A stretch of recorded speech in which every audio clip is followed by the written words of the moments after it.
Elon Musk ने उठाए EVM पर सवाल, तो एक बार फिर से ईवीएम को कटघरे में खड़ा कर गए राहुल गांधी और अखिलेश यादव। राहुल गांधी ने ईवीएम को बता दिया ब्लैक बॉक्स, तो अखिलेश यादव ने फिर से जताया ईवीएम पर शक। कहा हम बैलेट पेपर से चुनाव की मांग को फिर से दोहराते हैं। जी हाँ दोस्तों, अब तक ऐसा कोई चुनाव नहीं हुआ है जब से भारतीय जनता पार्टी जीतने लगी है कि ईवीएम पर सवाल ना उठाओ। हालांकि लोकसभा चुनाव 2024 ऐसा चुनाव रहा जहां पर लोकतंत्र भी सुरक्षित हुआ, ईवीएम पर भी कोई सवाल नहीं उठे और विपक्ष ने लोकतंत्र को बचा भी लिया और भारतीय जनता पार्टी ने एनडीए की सरकार को भी बचा लिया। यही एक ऐसा चुनाव था जिसमें सभी खुश हो गए। लेकिन इस बार ईवीएम पर सवाल नहीं उठ रहे थे, लेकिन कुछ मामले सामने ऐसे आए, जैसे कि मुंबई से मामला सामने आया जहां पर शिंदे गुट की शिवसेना के नेता मात्र 48 वोटों से जीत गए। तो उसके बाद सवाल उठने लगे और लगातार ईवीएम कटघरे में आता गया। जब एलन मस्क ने इसको लेकर एक ट्वीट किया तो उसके बाद लगातार विपक्ष के नेता भी फायर हो गए और सवाल उठाने लगे ईवीएम पर और भारतीय जनता पार्टी और चुनाव आयोग से जवाब मांगने लगे। जी हाँ दोस्तों, समाजवादी प्रमुख अखिलेश यादव ने एक बार फिर से ईवीएम पर शक जताया।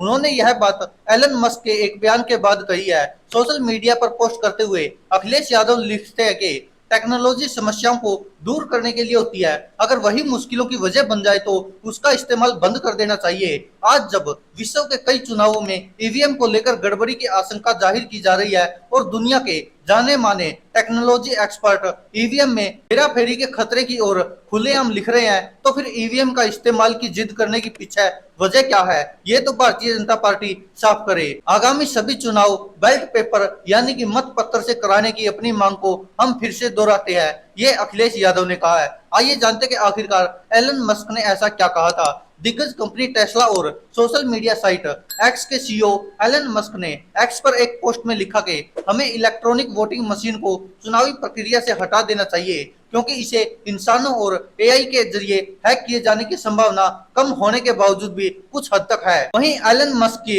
इस बात पर राहुल गांधी ने भी प्रतिक्रिया दी है। राहुल गांधी ने कहा कि भारत में ईवीएम एक ब्लैक बॉक्स की तरह है जिसकी जांच करने की अनुमति किसी को भी नहीं है। कांग्रेस नेता ने इस बात पर जोर देते हुए कहा कि जब हमारे देश की चुनावी प्रक्रिया पारदर्शिता पर गंभीर सवाल खड़े हो रहे हैं, तो राहुल गांधी आगे कहते हैं कि जब संस्थाओं में जवाबदेही की कमी होती है तो लोकतंत्र एक दिखावा बन जाता है और धोखाधड़ी का शिकार हो जाता है। कांग्रेस सांसद राहुल गांधी ने कुछ मीडिया रिपोर्ट्स को टैग किया जिसमें यह दावा किया गया कि मुंबई के उत्तर पश्चिमी लोकसभा सीट से मात्र 48 वोटों से चुनाव जीतने वाले शिवसेना उम्मीदवार के एक रिश्तेदार के पास एक फोन था जिससे ईवीएम अनलॉक हो जाता है।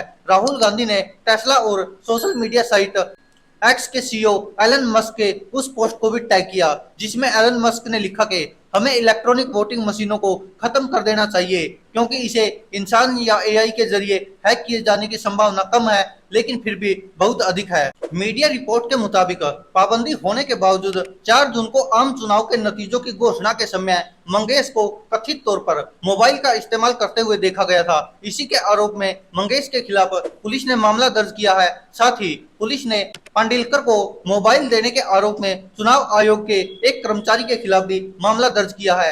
एक पुलिस अधिकारी ने न्यूज एजेंसी पीटीआई को बताया, मतदान कर्मी दिनेश गुरव की शिकायत पर पांडिलकर के खिलाफ मामला दर्ज किया गया है। एक निर्दलीय उम्मीदवार ने मतगणना केंद्र पर मोबाइल फोन पर प्रतिबंध के बावजूद उन्हें मोबाइल फोन का इस्तेमाल करते देखा और निर्वाचन अधिकारी को इसकी जानकारी दी, जिसके बाद निर्वाचन अधिकारी ने वनराई पुलिस से संपर्क किया। मीडिया रिपोर्ट के मुताबिक वोटों की गिनती के समय मंगेश पांडिलकर कथित तौर पर ईवीएम मशीन से जुड़े फोन का इस्तेमाल कर रहे थे। न्यूज वेबसाइट को मुंबई पुलिस से जुड़े सूत्रों ने बताया कि इस मोबाइल फोन का इस्तेमाल ईवीएम मशीन को अनलॉक करने वाले ओटीपी को जनरेट करने के लिए किया गया था और ये फोन चुनाव आयोग के अधिकारी गौरव को दिया गया था। रिपोर्ट के मुताबिक पुलिस की तरफ से मोबाइल फोन को फोरेंसिक लैब में भेजा गया है, जिसके बाद मोबाइल फोन का डाटा मिल सके, साथ ही फोन पर मौजूद फिंगरप्रिंट भी लिए गए हैं। हालांकि चुनाव आयोग ने हैकिंग के इन सभी आरोपों को खारिज किया है। इलेक्शन कमीशन ने प्रेस कॉन्फ्रेंस कर इस मामले पर सफाई देते हुए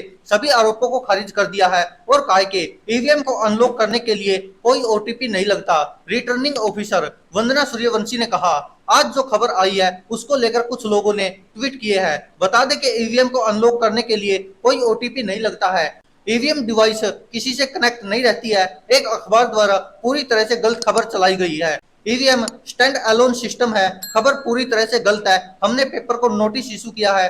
499 आईपीसी के तहत मानहानि का केस भी किया गया है। जब ईवीएम पर एलन मस्क ने सवाल उठाए तो इस पर भारतीय जनता पार्टी के नेता और पूर्व आईटी मंत्री राजीव चंद्रशेखर ने कहा कि मस्क के मुताबिक कोई भी सुरक्षित डिजिटल हार्डवेयर नहीं बन सकता। ये गलत है। उनका बयान अमेरिका और अन्य स्थानों पर लागू हो सकता है जहां वे इंटरनेट से जुड़ी वोटिंग मशीनें बनाने के लिए नियमित कंप्यूटर प्लेटफॉर्म का उपयोग करते हैं। भारतीय ईवीएम सुरक्षित है और किसी भी नेटवर्क या मीडिया से अलग है। कोई कनेक्टिविटी नहीं है, कोई ब्लूटूथ वाईफाई इंटरनेट नहीं, यानी कोई रास्ता नहीं है।